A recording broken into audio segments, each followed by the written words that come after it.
I saw him first as a siren, shipwrecks of broken hearts resting upon his lips, harboring so much pain from stranded sailors that I could barely make out the fragments of his own. Beautiful, dangerous, a mystery of his own making, pages I cannot turn without a certain sense of wariness of what I would find. A boy in wolf's clothing, playing at ruling a kingdom, masking his uncertainty with sharp words and disapproval. There are wild things in the air, and he knows them all. And one night, he told me that I should fear him, because he was one of them. And if I fell, he knew that he would never find a rope long enough to reach into its depths and rescue me, turning each one into a noose for every ghost that refused to be exorcised, because how many voices can a lonely boy take before they begin to sound less like tears and more like venom? I wonder if he ever knew that when I lay against his chest, I could feel the hurricanes in his ribs. And when I kissed his eyes shut, I could feel his baggage weighing them open. He is a sleepwalker waiting to be awoken. He is a sleepwalker who cannot find sleep, and he doesn't quite know what he knows for sure, but he does know that someone is out there. I have read verses written for him by hands that trembled from his neglect because his time had suddenly become a narcotic, and they all fought for more. They clawed at his skin with their faces hanging against their bones. They pressed needles to his veins. And when I pressed my lips to his arms, I could feel where he'd had his happiness drawn from him to feed their pill-riddled mentalities, and he never stopped believing that he was selfish.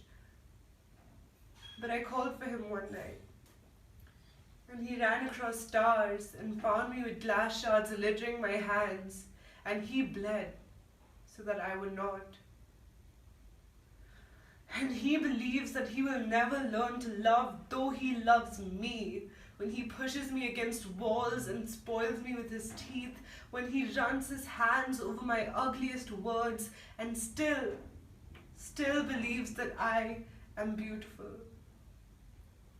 When I traded my soul for a rush, and my tears stained our entwined fingers, because I never found the quick fix, and he never found the fracture, always running, never seeing, and he hurts when he realizes I still remember who I was last summer. Because my heart still beats too fast, and my lungs still collapse, and my legs still refuse to keep up with him, so when he finds the strength to shine, I fade with the sunset. And times I wanted to break to build again, without taking into account that he was the labor, and I wanted to be his peace of mind, but he felt every bruise I hammered onto my legs, he felt every nail that tore through my skin, and he has ambitions that dwarf my dreams, but his mind is lightning and he is human. He constantly reminds me that he is human, and he will leave. Sometimes a threat, sometimes a regret, and he thinks about his life, evaluating it through eyes that have never felt him shudder when the world presses down against him and he presses back up against it, surrounded by artists who box him into stereotypes, and he hated it when I got a wildflower tattooed upon my wrist, because it is so permanent, but he cannot find a way to believe that I am not. And he is just trapped with a car crash disguised with marred skin and broken thoughts, and he says that he will never understand the strangeness of his mind, which brings clarity to my own. And he is tiring of the us we have created. It has been just you and me for too long. So I draw away to let him find a way to breathe, a way to hold me without searching for the fissures on my chest. I will let you go if you want me to.